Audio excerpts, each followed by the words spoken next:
want to talk to you about the summit that is coming up this week, probably that's going to happen between President Trump and General Secretary Xi. What, if anything, do you want to see in any statement that comes out of that? Look, it's really, Hugh, what I don't want to see. I don't want to see Taiwan, and for lack of a better term, thrown under a bus. I don't think that'll happen, but we do need to be careful about this, that Taiwan is not trade space here. Taiwan is a partner. They're key to our economic success in the future. They're a bellwether for Japan and Korea about how we treat our Asian partners and allies. So very important that Taiwan not be trade space on this in this summit.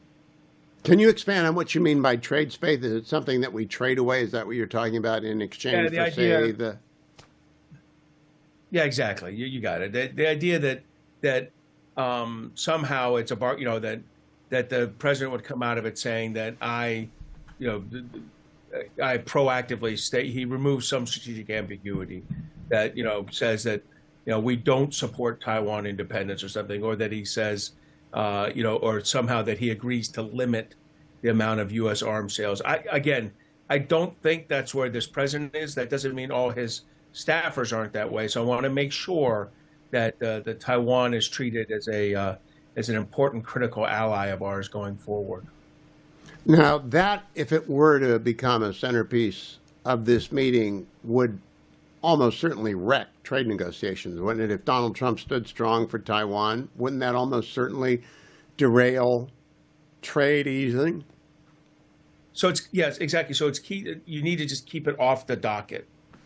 I mean, that's what we've done historically. That's what we did in the last in Trump 45. I think we need to just keep the issue off the docket, keep the issue on proper access for U.S. firms in China, proper protections for intellectual property, and for the legality of U.S. firms operating in China. Neither of which, as you know, they don't run a transparent rules-based system there.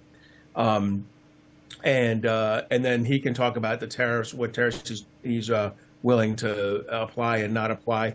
I would hope he also brings up the purchase of Russian oil. I don't think we're going to get any movement out of China on this, but it should be a reminder to them that we're unhappy with the way they abet Vladimir Putin's execution of the illegal war in Ukraine.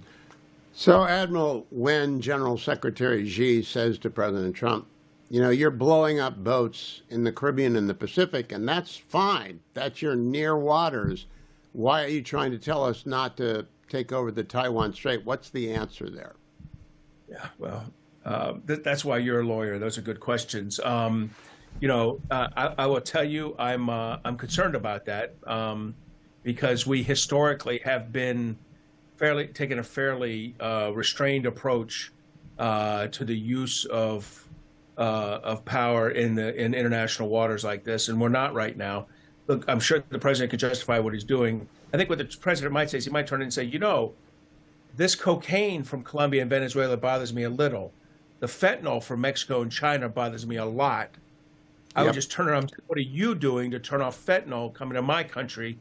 Because that's what's killed 400,000 or 500,000 Americans over the last 7 years. I think I think the President Trump, who's quick on his feet, could easily turn that discussion into a discussion of Chinese malfeasance and lack of action on fentanyl. For full shows, live and on demand, it's Salem News Channel.